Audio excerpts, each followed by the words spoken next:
Good afternoon. My name is Joakim Smi Wabuche, and today I want to talk about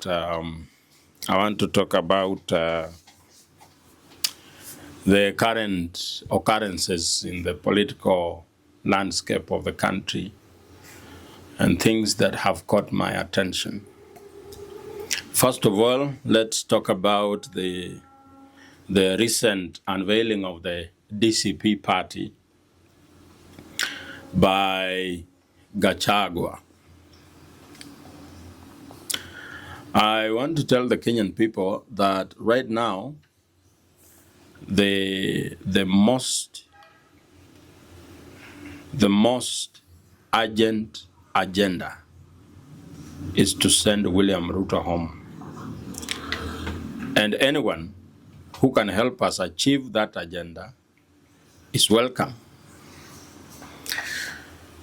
There is a raging debate about Gachagua's suitability to castigate William Ruto if at all he has any moral authority to castigate William. And they are saying that when he was in government, he was equally very abrasive, rude. So he should not lecture us and pretend to be a high priest of good governance. But I want to tell you that in this case, Gachagua is an ally in making this agenda of sending William of one term through. He's an ally. He's an avenue, but definitely not the destination. Because quite frankly, you cannot vote out William Ruto and replace him with Rigathi Gachagua. You will have done nothing. Utakuwa daktari anakataza kula kaimati na unaanza kukula ngumu. You will have the same results. Because we must ask ourselves, what is the reason Kenyans are demanding that William Ruto be a one-term president? And what is the reason behind the failure of government programs? And once we ask ourselves now that we want William Ruto gone, what is the reason why he must go? And what is it that we are going to do differently when we get power after William Ruto has gone home and when the Kenyan people take their power back? What is it that we have identified that William Ruto is not doing the way we want, and we want to do it right? In my own analysis, I have identified that the biggest problem the Kenyan government is having is public debt. Public debt has become an issue that is affecting service delivery, an issue that is affecting education. It has affected our health. It has affected everything that we are doing. There is a blatant raid on the Kenyan people's payslip. And when you ask why, the answer will be, we have a debt that we must pay. As we speak today, we have a budget of around 3 trillion. Out of the 4.3 trillion, 3.2 trillion will go to recurrent expenditure.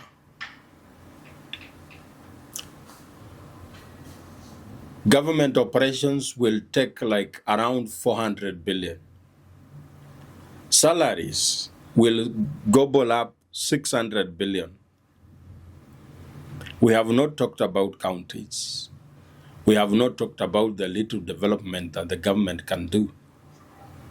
Our internal revenue streams, if we are to be generous, this year we can give the government that they will collect 2.4 trillion. Out of the 4.3 trillion, we will be having a deficit of 2.9 trillion. 1.9, I mean. 1.9 trillion. According to the budget policy estimates of this financial year, the government intends to borrow close to 900 billion, but I know they have not told us the real figures. They will go above 1 trillion, which will be higher than last year. So if we keep on doing that every year, we are not getting out of this problem. And so we need someone that will take away William Ruto to come and deal with the budget numbers, prudent management of resources of the Kenyan people. Because once even if we achieve this goal of sending William Ruto home, and we bring in someone that will not have a clue on how to manage the public debt, we will end up in the same problem that we have. William Ruto will go. I know he will be a one-term president, but we already have the problem of Shah and Chief. How do we deal with that after William Ruto is gone? We already have a problem of housing levy. There are houses that have been built here in Mukuru zinakaa kama high school hostels, dormitories.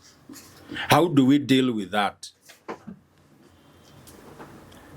After William Ruto has gone, what is the agenda to rectify the things he has destroyed?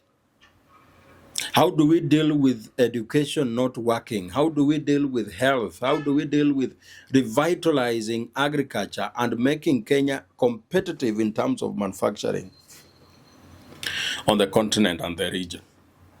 Those are the pertinent questions that Kenyans should be asking themselves, away from the emotive topic of one term, which is going to come, but are the Kenyan people prepared for prosperity?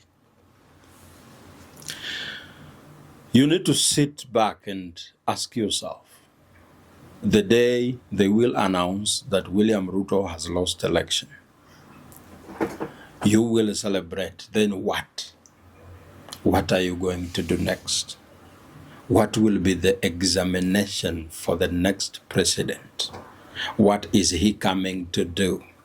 That's why I keep on telling the people that Ruto must go is not an agenda.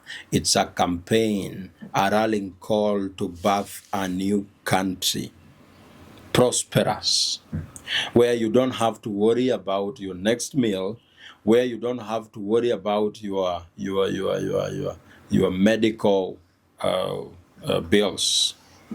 Annually,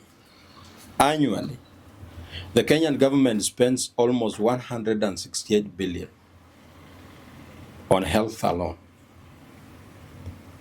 We can channel that amount of money and make a universal health program for every Kenyan, so that the money that the Kenyan people use on health remains in their pockets. That will be an enough economic stimulus to prosper the country. Look at what Kibaki did. Kibaki just allowed parents to take back the 10,000 they were giving away to schools every term. And you could see everywhere, everyone had money. Mtu alikuwa anakuambia atakupiga akulipe. Saa hii huwezi sikia mtu akisema atakupiga akulipe. Mpaka shetani wamesota. They cannot even afford rent. The economy is so bad that the devil cannot afford rent in Kenya. You can imagine. So those are the issues we should be talking about as we ponder on the next agenda on how to achieve the Kenyan dream. Another issue I would like to talk about is the management of Nairobi City County. Nairobi City County is the gate, is the living room of this whole house called Kenya. Is the gate with which every visitor comes in through. How are we managing the city? How is the person managing the city doing it? You look at road network connectivity. How do we deal with the traffic jam that is constant in this city? How do we ease the movement? How do we deal with the increasing number of street families? I don't know if you have realized that there is a very alarming increment in the number of street families. Where are they coming from? Where were they? What are we doing that is increasing the number of street families? How do we deal with this issue? How are the roads? How do we deal with the lighting? As I speak to you today, Nairobi is a dark, stinking city. Ikifika saa mbili, people scamper to their villages. This should be a national capital city. Let me give you an example of Parklands. From First Parklands Avenue to the 6th, there are no lights. Around City Park, people are robbed as early as 6 p.m. What is the governor doing? How are we managing that situation? When it rains in Nairobi for 15 minutes, it becomes a flood. Sakaja alitenga 10 billion siku ingine pale ya kununua boats za kwenda South Sea. Sijui hizo 10 billion zilienda wapi. That's why as we think about also making Sakaja one term, and we think about who should be given the chance to serve the people of Nairobi, we should first of all check their track records. Where is this person coming from? What is the responsibility that they have been previously holding? How did they perform in their previous responsibilities? If the person who wants to be a governor of Nairobi is currently a member of parliament, how have they been managing CDF? How have they been managing traffic lights in their constituencies? How is their rating nationally? Are they of sound mind? Nairobi needs someone who understands politics and administration. And in my own view, the person who has always been consistently on top of rating, he has never come below position 3 in the national rating in the exemplary performance of members of parliament, is none other than Babu Owino. And I think if we want to achieve in this city, I think Babu Owino deserves to be given a chance to serve the people of Nairobi, because he has already shown that he can be up to the task. And so I'm not saying that it's a must you do it, but you do your own soul searching and you will find out that he's the best. He deserves to be given that chance. So, such things. I saw an article somewhere that if you had a company that is worth 10 billion, assume you have a company that is worth 10 billion.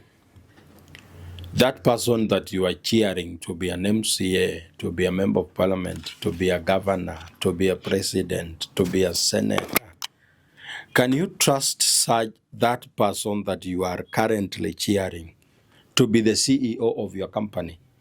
If you had a company worth 10 billion, if you feel like they are not qualified to be CEOs of your company, then you should rethink your choices. It means that that person is not fit to hold that office.